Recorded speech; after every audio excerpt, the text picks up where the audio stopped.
dua tiga empat, 1 2 3 4, 1 2 3, 1 2 3, 1 2 1 2 1 1. Yes yes yes. Aduh, encok begelinu ada bilang. Oke, next lanjut kita dengan kebutuhan dasar manusia. Nah, tahu nggak apa sih kebutuhan dasar manusia itu? Makan, pakaian, kasih sayang. Nek udah terkada bungus. Oke, kita lihat. Jadi, ketika seorang murid melakukan suatu perbuatan yang bertentangan dengan nilai-nilai kebajikan, berarti melakukan kesalahan intinya, atau melanggar peraturan. Hal itu sebenarnya dikarenakan mereka gagal memenuhi kebutuhan dasar mereka. Jadi salah satu kebutuhan dasarnya mereka itu ada yang konslet gitu loh, ada yang tidak terpenuhi seperti itu.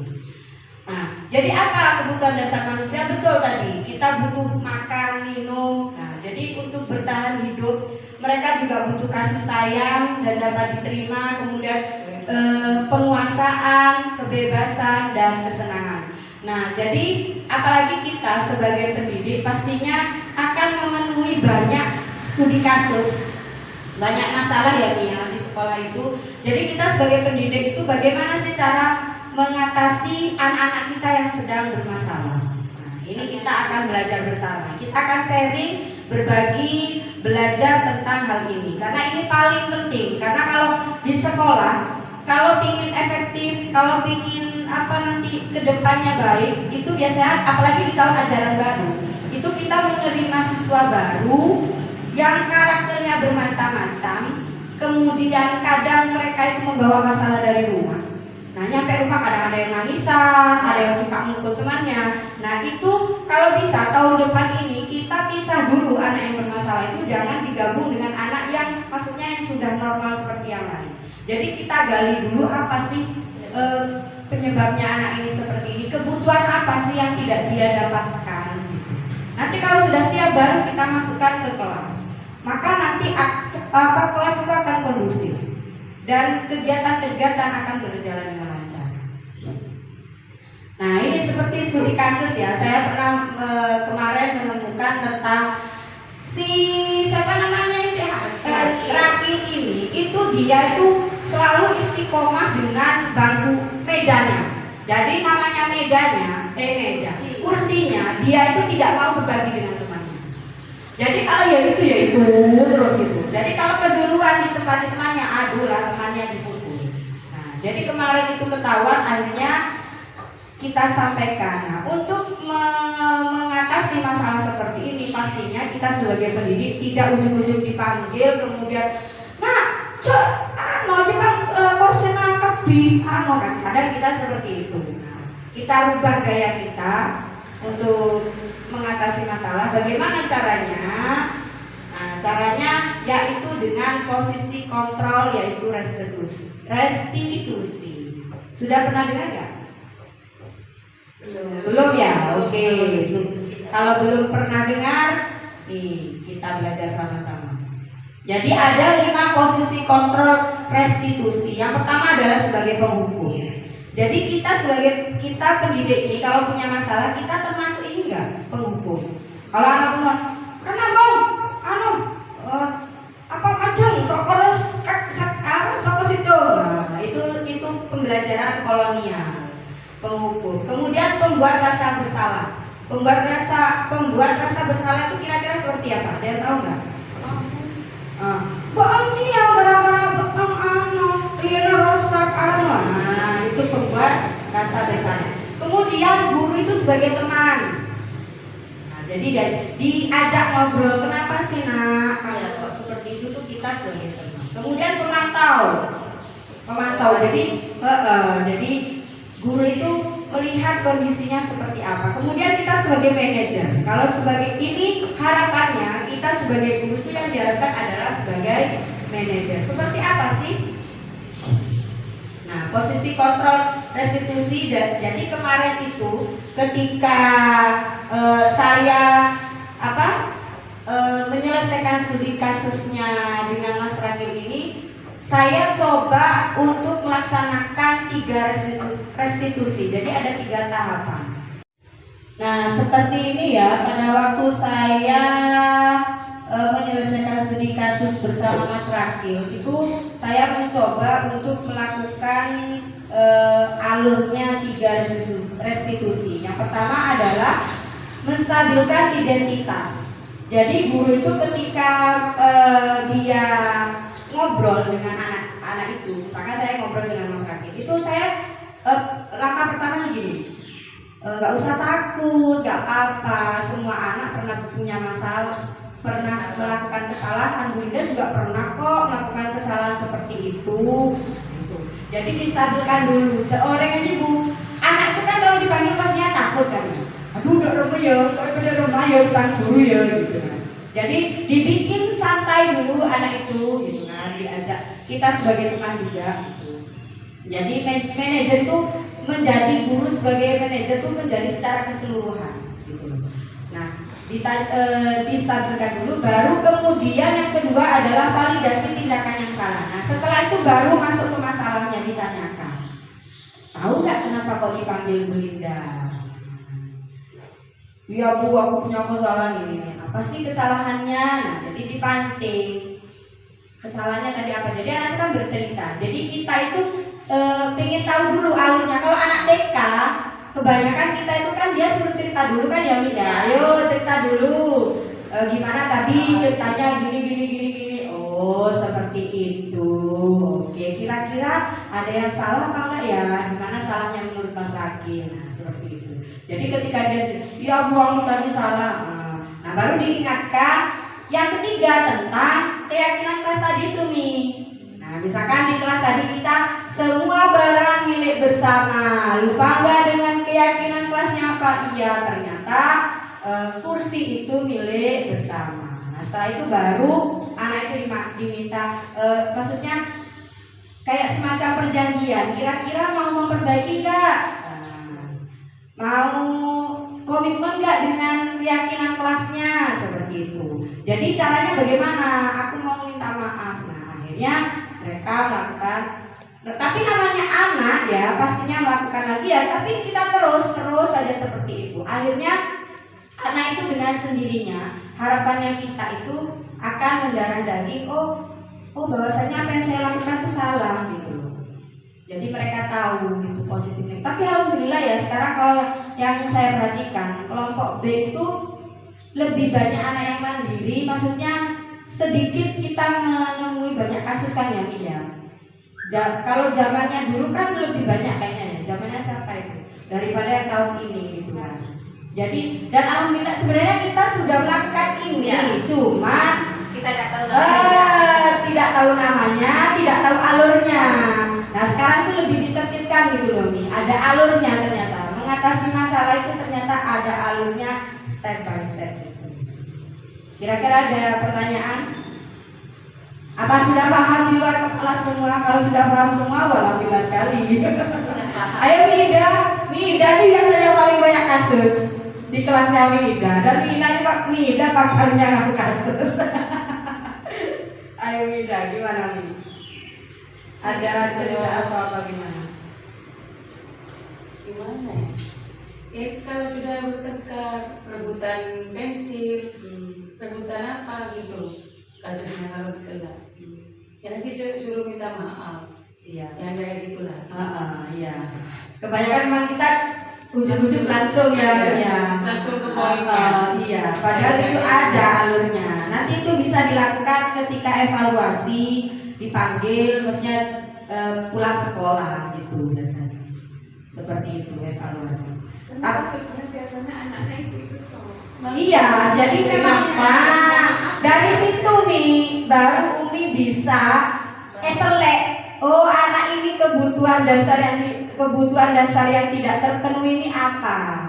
Nah, baru kita telusuri apa anak ini kurang kasih sayang nih dari orang tuanya. Dia butuh perhatian. Apakah anak ini kurang kesenangannya atau kurang kebebasannya? Nah, itu Mi. Itu pasti ada salah satu yang konslet dari itu. Nah, guru caranya ya paling bukan kita membetulkan, tapi paling tidak kita itu supaya sebagai pendidik itu nanti akhirnya visi impian kita itu tercapai. Ya salah satunya adalah komunikasi dengan orang tua. Bu, maaf ya anaknya sering seperti ini. Kira-kira kalau di rumah itu bagaimana? Itu kita bisa seperti itu nanti ke belakangnya.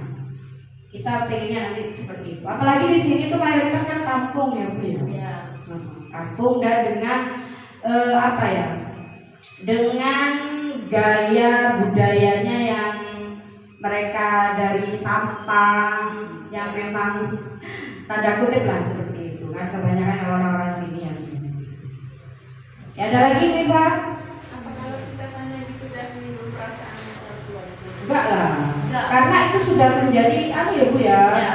Menjadi tugas kita, itu program kita karena memang warga sekolah, orang tua, murid, kemudian teman sejawat semuanya itu harus berkolaborasi dengan baik. Jadi kalau memang orang tua menitipkan anaknya di kita, otomatis dia juga harus bisa diajak kerjasama.